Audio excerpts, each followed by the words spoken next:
Dalam nama Bapa dan Putra dan Roh Kudus. Amin. Tuhan bersamamu. Dan bersama rohmu. Suster, frater, Bapak, Ibu, dan saudara-saudari yang terkasih dalam Kristus.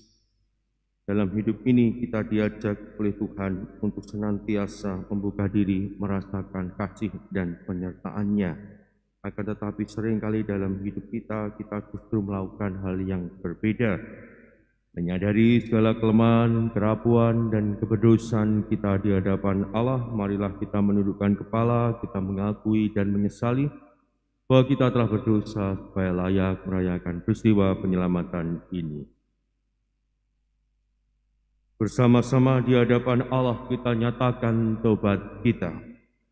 Saya mengaku kepada Allah yang Maha Kuasa dan kepada saudara sekalian bahwa saya telah berdosa dengan pikiran dan perkataan, dengan perbuatan dan kelalaian. Saya berdosa, saya sungguh berdosa.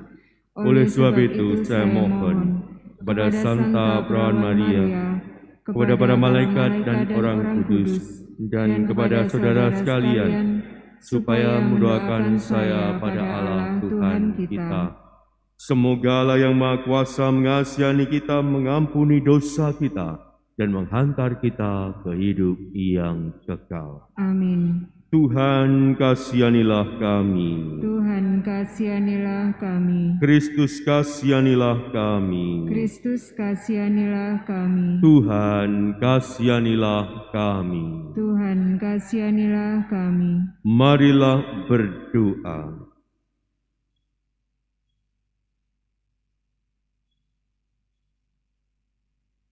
Allah Bapa Maha Kuasa, perkenankanlah umat-Mu selalu berjaga sambil menantikan kedatangan Putra-Mu. Semoga kami dengarkan nasihat penyelamat kami, sehingga pada saat Ia datang, kami dapat menyongsongnya dengan pelita menyala. Dengan pengantaran Tuhan kami Yesus Kristus Putra-Mu yang hidup dan berkuasa, bersama Dikau dalam persatuan Roh Kudus, Allah sepanjang segala masa. Amin. Kita duduk untuk mendengarkan sabda Tuhan.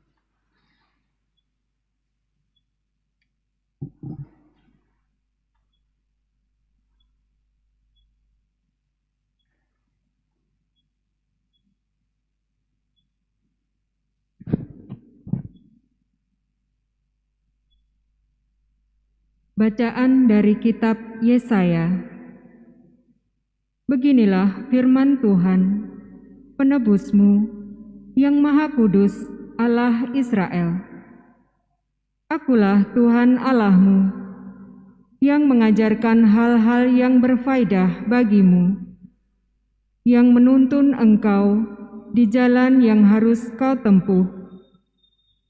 Sekiranya engkau memperhatikan perintah-perintahku, maka damai sejahteramu akan seperti sungai yang tidak pernah kering, dan kebahagiaanmu akan terus berlimpah, seperti gelombang-gelombang laut yang tidak pernah berhenti. Maka keturunanmu akan seperti pasir, dan anak cucumu seperti kersik banyaknya.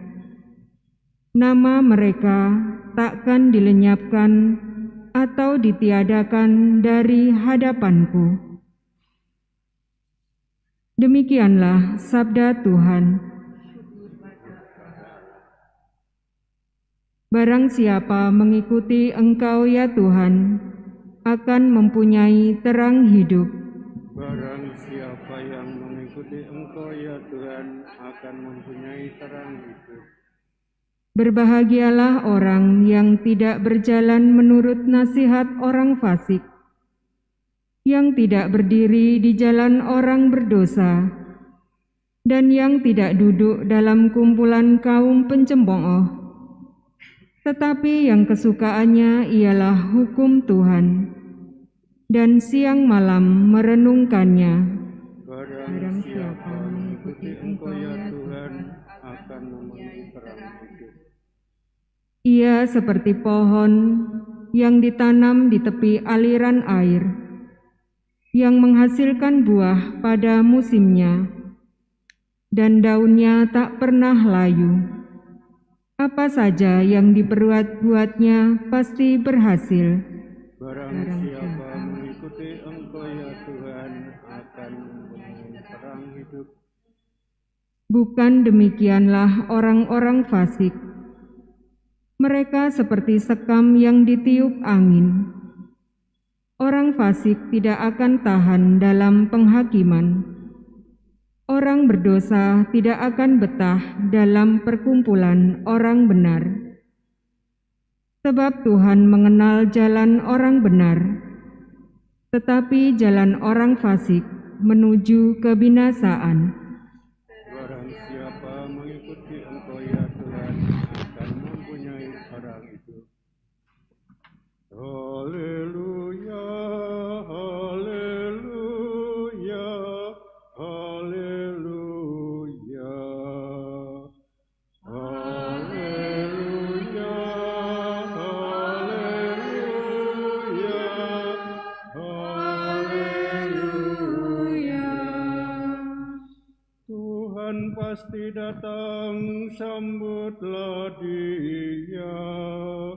Dialah pangkal damai sejahtera.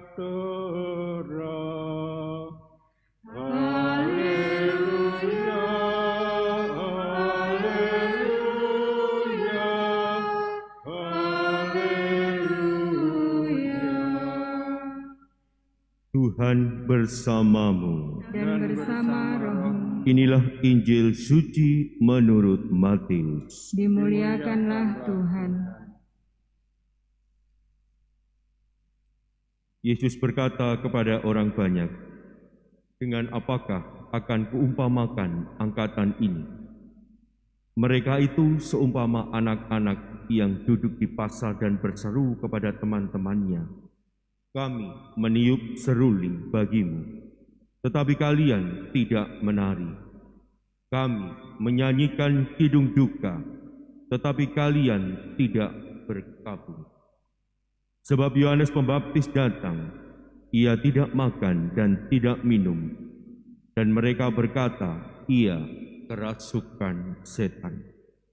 Kemudian Anak Manusia datang, ia makan dan minum, dan mereka berkata, lihat, seorang pelahap dan peminum, sahabat pemungut cukai dan orang-orang berdosa.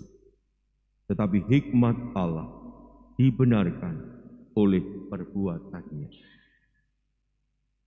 Demikianlah sabda Tuhan. Terpujilah Kristus.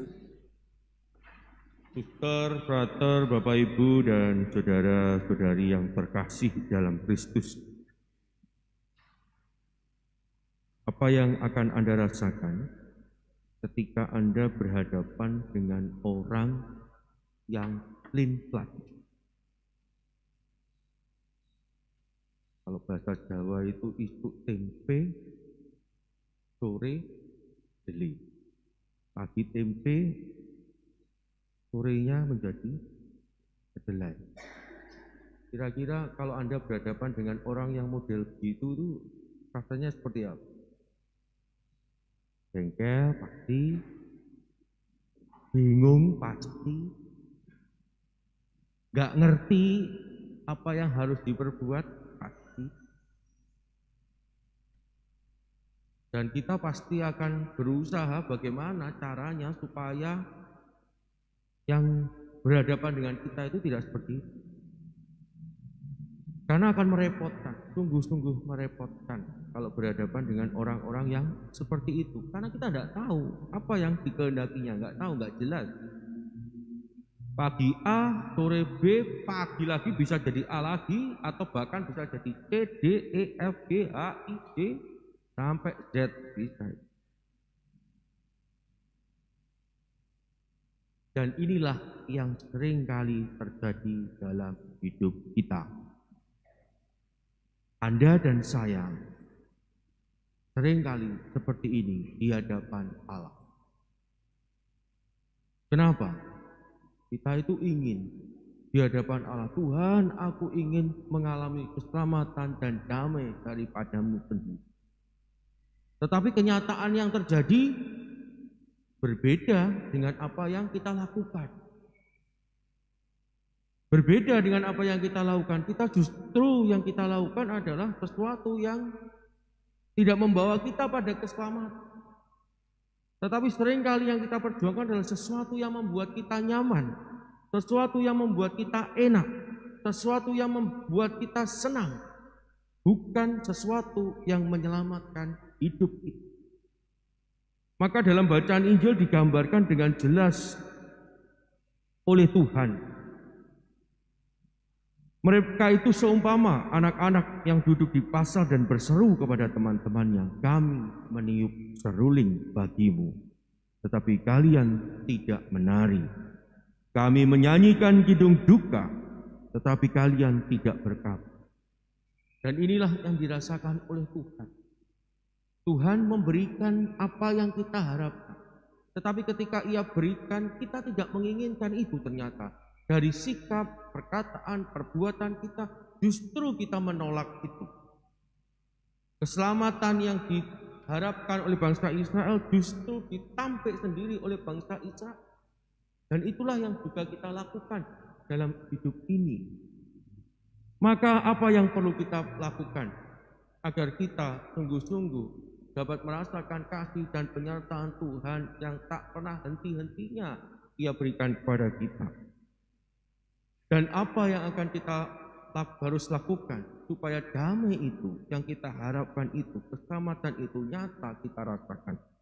Dalam bacaan pertama tadi dikatakan dengan jelas, sekiranya engkau memperhatikan perintah-perintahku, maka damai sejahteramu akan seperti sungai yang tidak pernah kering.